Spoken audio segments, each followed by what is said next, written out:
The lady from the church asked me to pray for her husband's soul.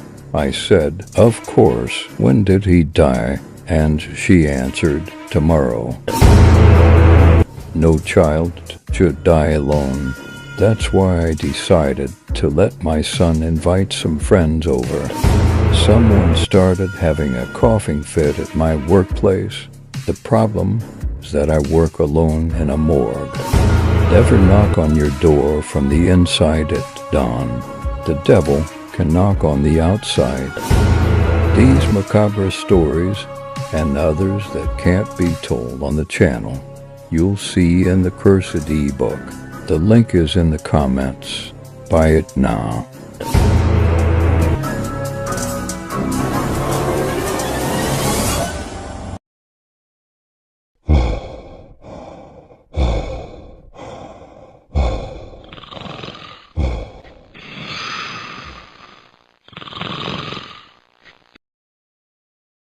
It was an ordinary Wednesday, and Mark stumbled upon Whispering Shears, a quaint barbershop nestled between the towering, abandoned buildings. The sign above the door was faded, and the lettering barely legible.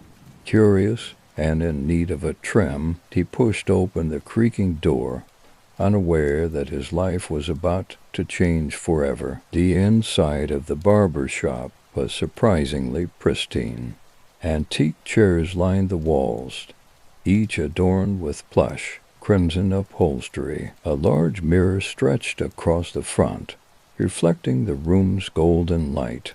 An elderly barber, dressed in a crisp white smock, smiled warmly from behind the counter. His eyes, however, seemed to hold a secret.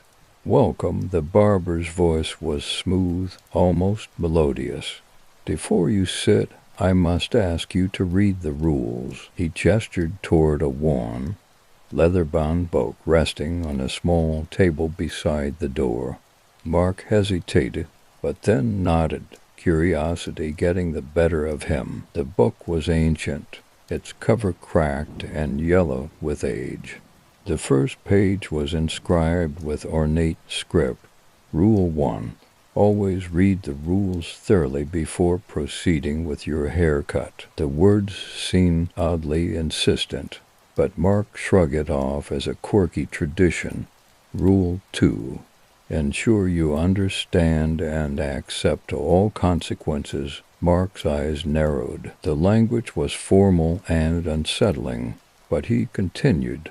Rule 3. No matter what you see or hear, do not leave the chair until your haircut is complete. An involuntary shiver ran down his spine. The barber's gaze never wavered as Mark skimmed through the rules. "It's customary to read them aloud," the barber said softly. Mark looked up, momentarily unsure. "It's just a formality," he thought, and began to read the rules aloud, his voice wavering slightly. Rule 4.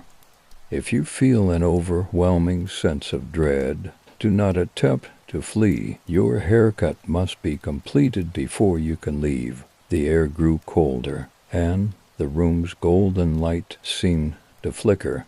Mark couldn't shake the feeling that something was terribly amiss. The final rule was particularly chilling. Rule 5. After your haircut, you will remember everything as a dream. But those who have witnessed your transformation will remember the truth. Mark's hands trembled slightly as he finished reading. The barber's smile widened ever so slightly.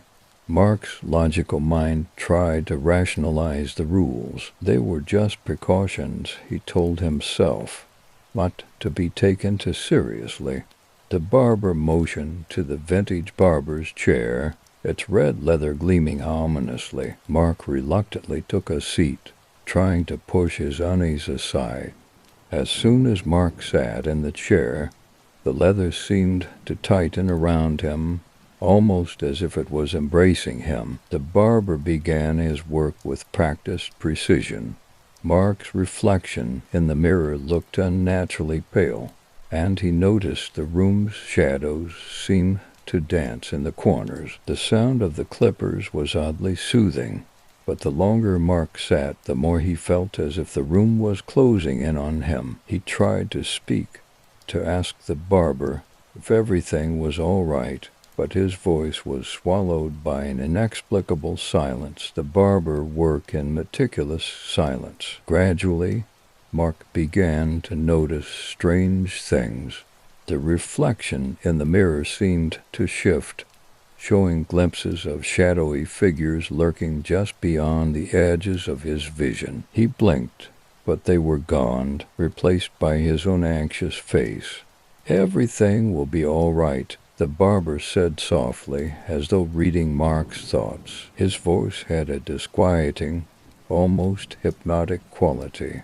Mark tried to focus on anything other than the growing sense of dread.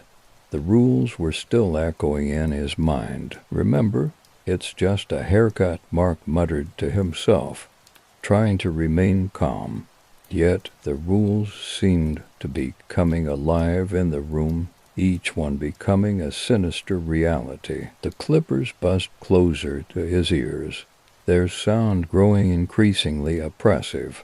The shadows in the mirror seemed to stretch and grow, moving with an unnatural fluidity. Mark's breathing became ragged as he tried to look away, but his eyes were drawn back to the eerie reflections that were now distinctly human forms. The barber continued to work with an eerie calmness. Mark's scalp felt cold, and the sensation of the clippers against his skin was more than just uncomfortable, it felt invasive. A chill ran down his spine as the room's temperature seemed to drop further. Rule 3. Do not attempt to flee. The words echoed in Mark's mind. His anxiety mounted, but he remained seated, gripped by an inexplicable force. The barber's movements were smooth and methodical, as though he was crafting something far more than just a haircut. As the haircut progressed, Mark began to feel an odd disconnection from reality. The room seemed to blur at the edges, and time felt distorted. He was losing track of how long he had been in the chair, and the barber's face appeared increasingly distorted in the mirror. "Almost done," the barber murmured, his voice now a low, unsettling whisper. Mark's reflection in the mirror was becoming increasingly unfamiliar, and he could feel an intense pressure building within him, as if the room was closing in, squeezing the life out of him. The final touches of the haircut seemed to drag on forever. Mark's heartbeat pounded in his ears, and he could no longer distinguish between reality and the growing sense of nightmare surrounding him. The shadows in the mirror grew more defined, their shapes now clearly menacing.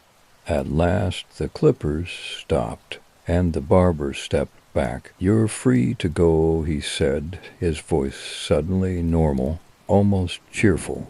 Mark's mind was a whirlwind of confusion and terror. He glanced at the mirror, seeing his new haircut a sharp contrast to the chaos inside him.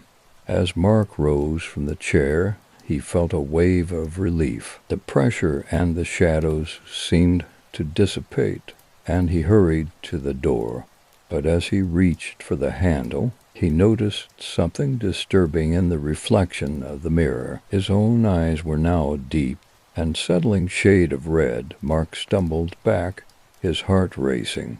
The barber's smile was now twisted and malevolent, and the room seemed to pulse with a dark energy. The reflection in the mirror showed not just Mark, but also the distorted forms of previous customers, their expressions frozen in horror. Rule 5.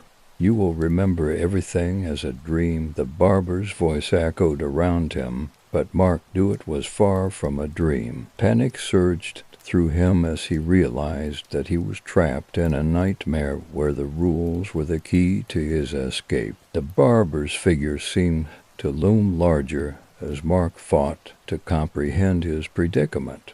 The door, once a symbol of escape, now felt like a barrier, its surface twisting into grotesque patterns. Mark's reflection was no longer his own. It was a haunting visage of terror.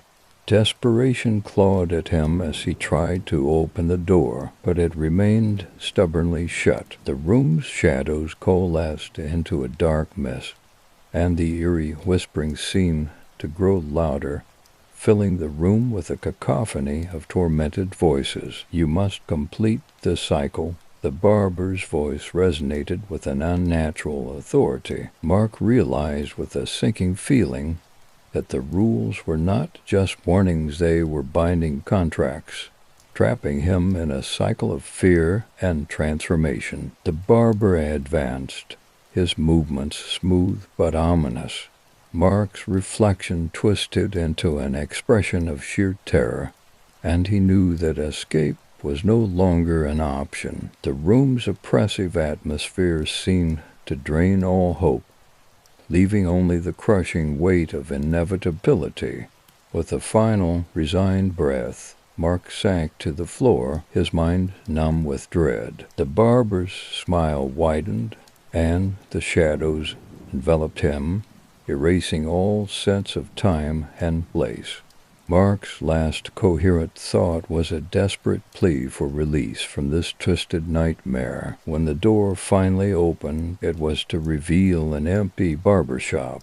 The faded sign read "Closed for renovations." The only evidence of Mark's visit was the whispering echoes that lingered in the air and the unsettling transformation of the mirror, reflecting nothing but darkness. Until next time, thank you.